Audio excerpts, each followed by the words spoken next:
अस्सलाम वालेकुम। कैसे हैं सब? ठीक हो?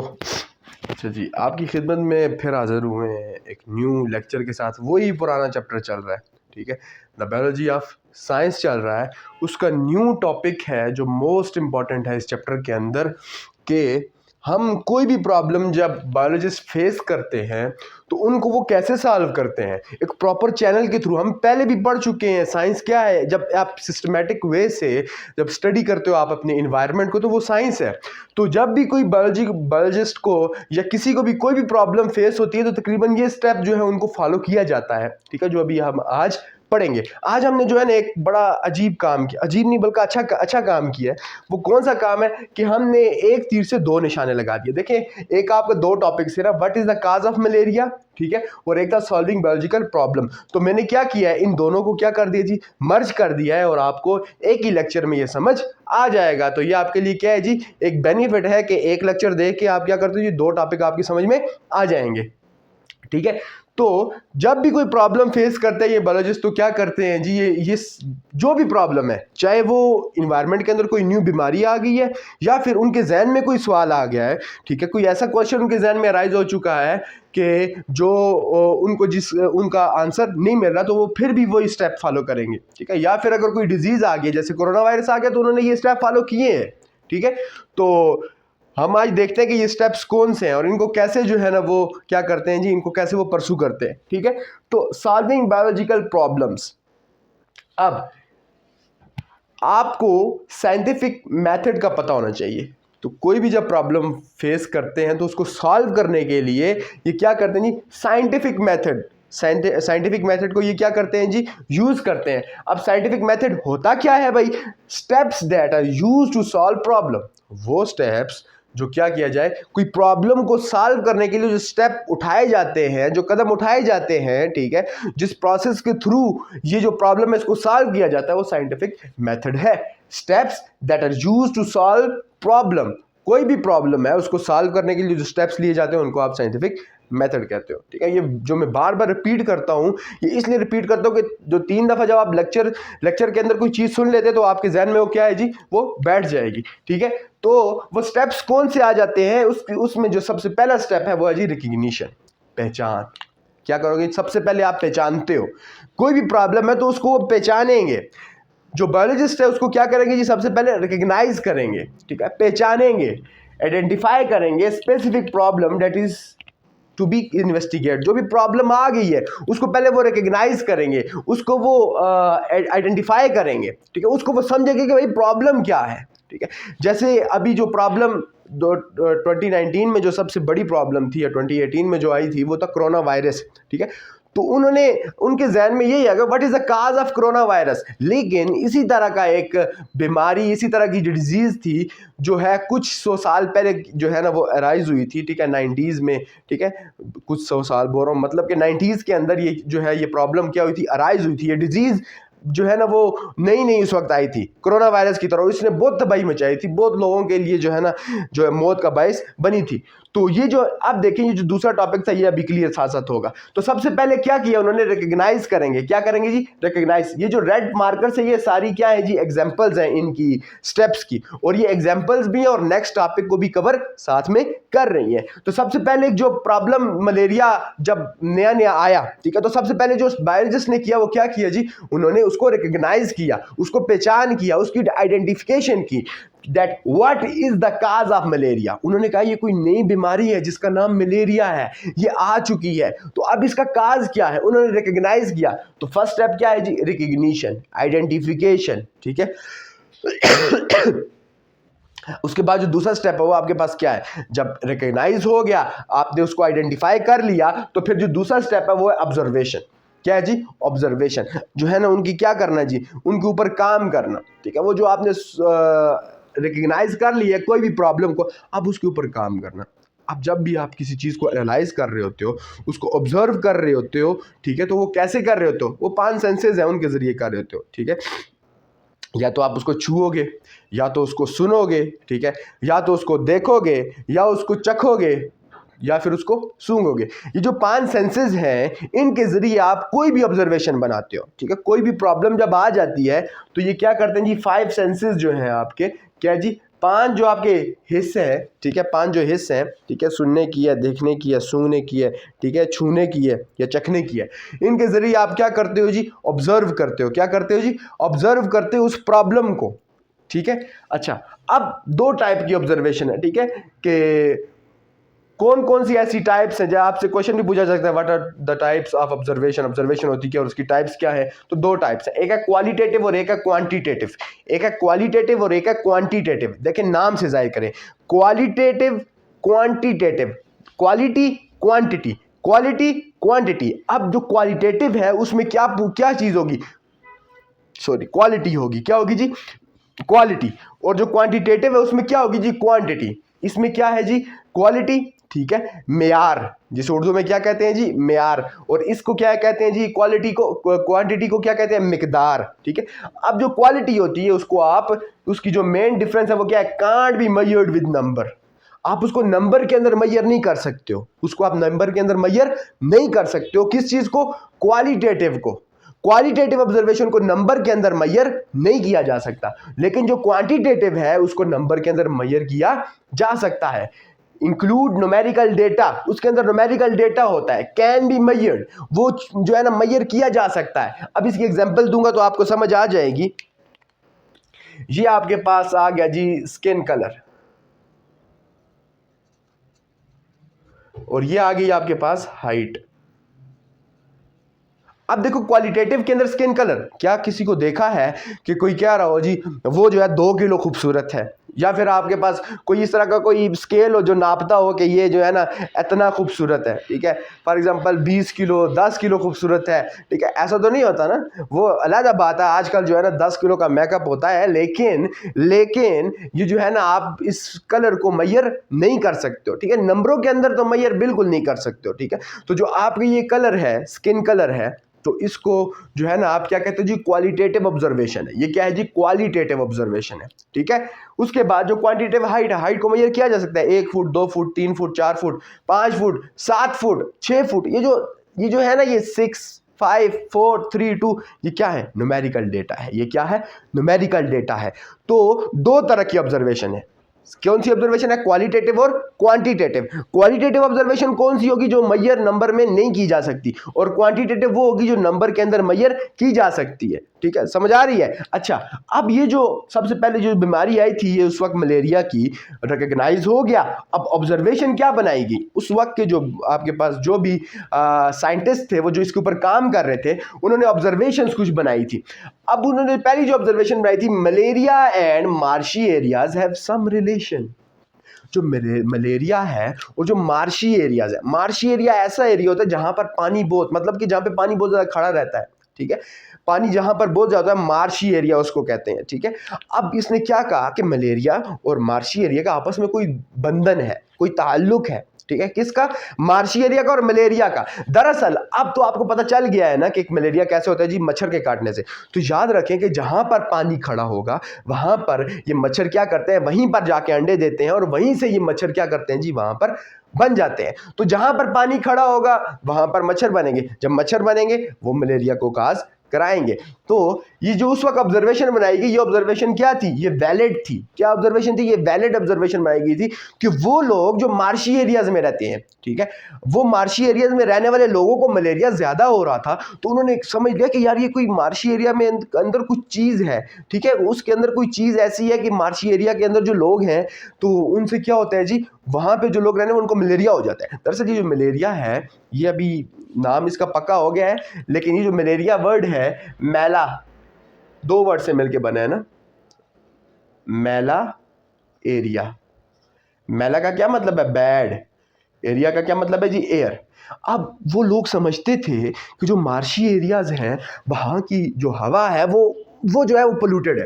वो जब कोई इनहेल करता है, उसको जब इनहेल करता है तो उससे क्या होता है, मलेरिया हो जाता है। लेकिन ऐसा नहीं था, ठीक है। लेकिन जो पहली ऑब्जर्वेशन बनाई गई कि malaria and marshy areas have some relation, कोई ताल्लुक तो था। कि क्यों इन्होंने ये ऑब्जर्वेशन क्यों बनाई, इन्होंने जब डेटा देखा, क्वांटिटेटिव ऑब्जर्वेशन की, कि भाई जो मार्शी एरिया में लोग रह रहे हैं उनको देखा जाए और जो अर्बन एरिया में रह रहे हैं उनका क्या हो रहा है जी, आपके पास उनका जो डेटा जब उन्होंने कंपेयर किया तो उन लोगों को ज़्यादा मार्शी एरिया वालों के जो लोग वहाँ पर रहते थे वहाँ पर मलेरिया ज़्यादा हो रहा था, ठीक है। तो इस वजह से इन्होंने क्या कहा कि malaria and marshy area have some बंधन, सम ताल्लुक, ठीक है। दूसरा क्या था, quinine is an effective drug for malaria. Quinine एक जो है आपके पास क्विना क्विना प्लांट है, ठीक है। क्विना क्विना प्लांट के अंदर के बार के अंदर से ये क्विनीन क्या की जाती है जी, निकलती है। तो इन्होंने क्या कहा, दूसरी ऑब्जर्वेशन क्या बनाई कि क्विनीन जो है वो इफेक्टिव ड्रग है, मतलब कि उससे क्या होता था कि जो सिम्टम्स थे इसके, ठीक है, वो क्या हो जाते थे जी, कम हो जाते थे। बुखार होना, ठीक है, 104 का बुखार हो जाता था। चिल एंड फीवर मतलब कि आदमी को ठंड लगती थी, ये उसकी क्या है, ये भी उसकी क्या थी जी, सिम्टम्स थी उस बीमारी की। फिर अब उन्होंने दूसरी दो ऑब्जर्वेशन दे दी किस, मार्शी एरिया के। पहले उन्होंने कहा कि कोई ताल्लुक है मार्शी एरिया के साथ मलेरिया का, लेकिन उन्होंने साथ में ये कंडीशन रखी, भाई वहाँ का पानी पीने से काम नहीं खराब होता। अगर आप मार्शी एरिया का पानी पी रहे हो तो उससे मलेरिया नहीं हो रहा, काम कुछ और है। उस वक्त तो नहीं पता था कि मच्छर जो है, ये जो छोटा सा मच्छर है ये काम खराब कर रहा है, तो उस वक्त इनको नहीं पता था। इन्होंने ये ऑब्जर्वेशन भी दे दी कि वो जो आप पानी पी रहे हो उस वजह से नहीं हो रहा है, ये कोई और चक्कर है, ठीक है। तो ये ऑब्जर्वेशन बनाएगी। फिर Plasmodium was seen in malarial patient. जब इनको क्या किया गया, माइक्रोस्कोप के अंदर देखा गया, तो वो ब्लड के अंदर क्या चीज़, एक माइक्रो ऑर्गेनिज्म नजर आया उनको, ठीक है। हम पढ़ेंगे कि ये किसने डिस्कवर किया, आगे पढ़ते हैं, ठीक है। तो वो जो प्लाज्मोडियम था वो क्या था, मलेरियल पेशेंट के जो ब्लड था वहां पर मौजूद था, ठीक है। अब ये ऑब्जर्वेशन हो गई, पहला स्टेप क्या है, रिकग्निशन, पहचान। उसके बाद ऑब्जर्वेशन है 5 सेंसेस यूज करके, ठीक है। उसके बाद हाइपोथेसिस है। अब हाइपोथेसिस क्या होता है, हाइपोथेसिस है possible answer of a problem. एक पॉसिबल आंसर बना ले, ऑब्जर्वेशन को देख के ना क्या करते हैं, एक आंसर बना लेते हैं अपने आप से, एक पॉसिबल आंसर बना ले। वो गलत है, ठीक है, वो बाद में पता चलता है, लेकिन ये साइंटिस्ट क्या करते हैं, एक आंसर बना लेते हैं, उसका हल निकाल लेते हैं, ठीक है। वो हल किस बेस के ऊपर होता है जी, ये ऊपर ऑब्जर्वेशंस की बेस के ऊपर होता है, ठीक है। अब वो उसकी करेक्टरिस्टिक हम आगे पढ़ते हैं। प्रपोज्ड आंसर वही, मतलब कि पॉसिबल आंसर, ठीक है। कोई भी प्रॉब्लम इसकी करेक्टरिस्टिक ये होनी चाहिए। हाइपोथेसिस ये नहीं है कि मैं अब ऑब्जर्वेशन पढ़ रहा हूँ उसके अंदर प्लाज्मोडियम है, मैं कह दूं कि नहीं जी आप जब खाना खाते हो तो आपको मलेरिया हो जाता है। अब ये जो हाइपोथेसिस, ये प्रॉपर हाइपोथेसिस नहीं है, उसकी जो अंदर खुसूसियात है वो नहीं है। क्यों? क्योंकि ये आपके पास बेस ऑन ऑब्जर्वेशन नहीं है, ऐसी कोई ऑब्जर्वेशन ही नहीं है। मैंने अपने से क्यों हाइपोथेसिस दे दी है कि eating food can cause malaria, ये एक ऑब्जर्वेशन में हाइपोथेसिस दे दी है, लेकिन ये गलत है। क्यों गलत है भाई, इसके अंदर ऑब्जर्वेशन जो मैंने की है वो तो इसके ऊपर बेस ही नहीं कर रही है, ठीक है। तो दूसरा जो आपके पास करेक्टरिस्टिक है, एक है प्रपोज्ड आंसर, एक पॉसिबल आंसर होना चाहिए, ठीक है। दूसरा क्या है जी, बेस ऑन ऑब्जर्वेशन, आपने जो ऑब्जर्वेशन की है उसके ऊपर ये जो आंसर है, ये जो आपके पास हाइपोथेसिस है, ये बेस करना चाहिए। फिर कैन बी टेस्टेड, ये नहीं है कि आपने बात कर दी और टेस्ट एक्सपेरिमेंट उसके ऊपर हो ही नहीं सकता, ठीक है। आप कोई ऐसी बात कर दे जिसके ऊपर एक्सपेरिमेंट करना मुमकिन ही नहीं है, ठीक है।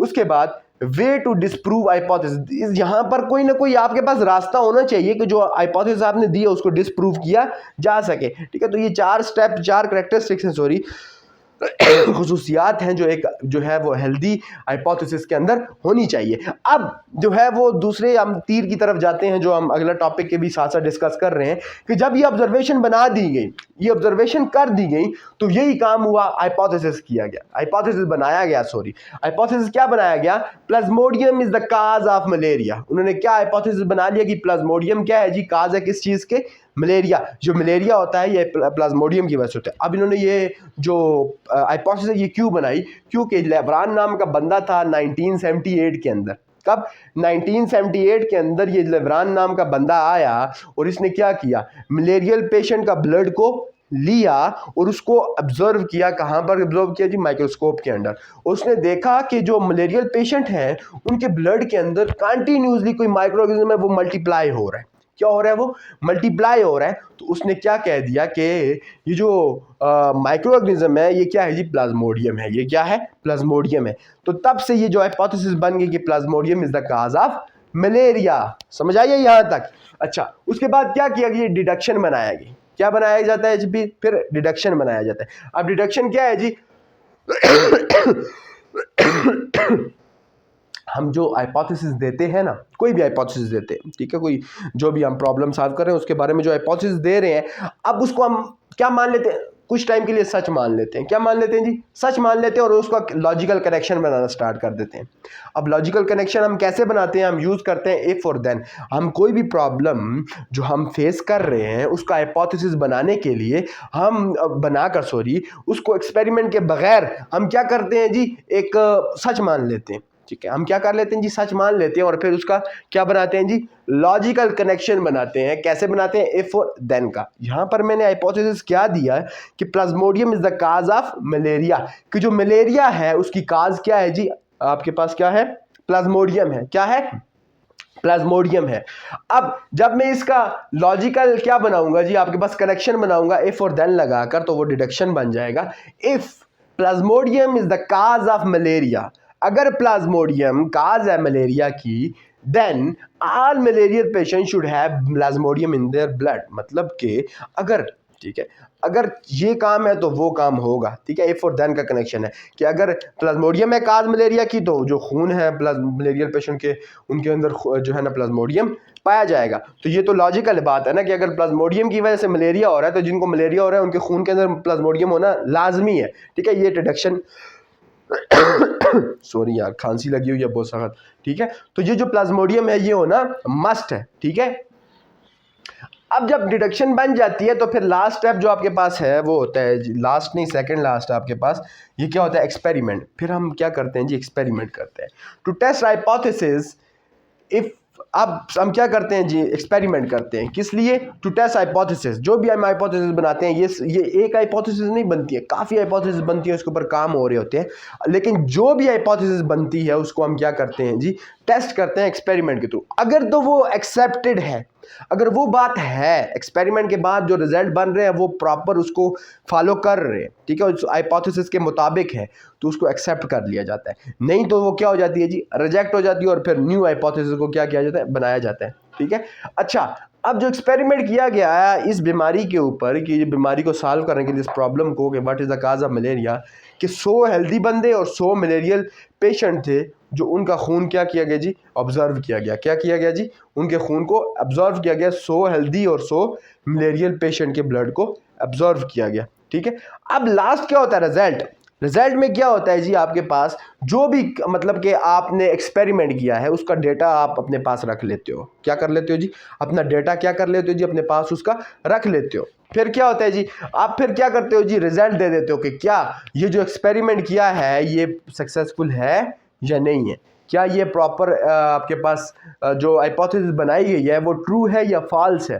ठीक है, वो आपके पास एक्सपेरिमेंट और रिजल्ट के आखिर में पता चल जाता है। ठीक है, अब जब उसने 100 हेल्दी और 100 मलेरियल पेशेंट के ब्लड को ऑब्जर्व किया तो रिजल्ट क्या निकले कि जो मलेरियल पेशेंट थे उनके अंदर तो प्लाज्मोडियम पाया जाता था। जो मलेरियल पेशेंट है उनके ब्लड के अंदर क्या है? प्लाज्मोडियम मौजूद है। लेकिन जो हेल्दी वन है, जो मतलब के सेहतमंद है, वो लैक कर रहे हैं, मतलब कि उनके अंदर, उनके ब्लड के अंदर प्लाज्मोडियम नहीं है। ठीक है, तो जो आज का हमारा टॉपिक है यहाँ पर वो क्या होता है जी? ख़त्म होता है। तो मैंने आज क्या पढ़ाया आपको? मैंने आपको पढ़ाया कि ये जो आपके पास बायोलॉजिकल प्रॉब्लम्स होती हैं, क्या चीज़ होती है जी? बायोलॉजिकल प्रॉब्लम्स होती हैं, इनको आप क्या करते हो जी? कैसे सॉल्व करते हैं? जो भी आपके पास क्या कहते हैं जी? उनको साइंटिस्ट कहते हैं। ठीक है, ये उनको कैसे सॉल्व करते हैं? ठीक है, तो वो कैसे सॉल्व करते हैं जी? साइंटिफिक मेथड के ज़रिए। साइंटिफिक मेथड क्या है जी? जो मैंने आपको कुछ स्टेप्स बताए हैं, तो वो क्या होता है जी? सबसे पहले रिकग्निशन होती है, उसके बाद क्या होता है जी? ऑब्जर्वेशन होती है, उसके बाद फिर क्या होती है जी? हाइपोथेसिस बनाई जाती हैं, और उसके बाद डिडक्शन और एक्सपेरिमेंट, और फिर आखिर में क्या होता है? रिजल्ट होता है। दूसरी, हमने यहाँ पर इसी टॉपिक के अंदर ही 2 टॉपिक क्लियर कर लिए, एक तीर से 2 निशाने मार लिए। ठीक है, क्या निशाना दूसरा मारा? कि हमने दूसरा topic what is the cause of malaria, उसको भी इसके अंदर एग्जाम्पल के तौर पे आपको समझ भी आ गया कि ये रिकग्निशन क्या होता है, ऑब्जर्वेशन क्या होता है, वो भी आपको समझ में आ गया। और दूसरी चीज़ आपको क्या समझ में आ गई? वो दूसरा टॉपिक जो अगला वाला है वो भी आपके जहन में बैठ गया। ठीक है, मतलब कि ये जो 20 मिनट का 25 मिनट का लेक्चर, एक लेक्चर होता है, उस लेक्चर में आपने 2 टॉपिक को क्लियर कर लिया। ठीक है, तो अगर आपको कोई भी इशू होता है, मैं यार वीडियो में आपको कहता हूँ, कोई भी इशू होता है, ठीक है, तो आप क्या किया करो जी? कमेंट कर दिया करो। क्या कर दिया करो जी? कमेंट कर दिया करो। उसके बाद फिर हम क्या करेंगे जी? उसको देखेंगे। ठीक है, और फिर उसको हम जो है ना अगले टॉपिक के अंदर साथ में हम उसको करवा देंगे। ठीक है, अब मैं क्या कर गया हूँ जी, ये चीज़ भूल ही गया हूँ कि आपके पास एक्सरसाइज के अंदर हम क्वेश्चन भी करते होते हैं। तो देखते हैं कि क्या एक्सरसाइज के अंदर ऐसा कोई क्वेश्चन है कि जो इस टॉपिक के रिलेटेड हो। ठीक है, क्वेश्चन देखते हैं एक्सरसाइज के अंदर कोई ऐसा क्वेश्चन है, एमसीक्यूज है जिसको हम डिस्कस करें। अच्छा जी, एमसीक्यूज, हाँ एमसीक्यूज नंबर 6 है। ठीक है, मैं लिख देता हूँ, मैं इसको लिख देता हूँ यहाँ पर। एमसीक्यूज नंबर 6 आपके पास है या आप बुक के अंदर उसको देख लें। ठीक है, कि जो एमसीक्यूज नंबर 6 आपके पास आता है कि which step come between making hypothesis and doing experiment. ओ यार, मैंने रेज कर दिया, आपसे क्वेश्चन जो पूछा गया था वो मैंने रेज कर दिया है, आपको इधर से ही समझा देता। अच्छा देखें, यहाँ पर क्या था जी, डिडक्शन था ना। चलो वो जो स्टेटमेंट लिखी थी इसके अंदर नीचे, उसको आप फिलहाल पहले लेक्चर पीछे करके उसको देख लें।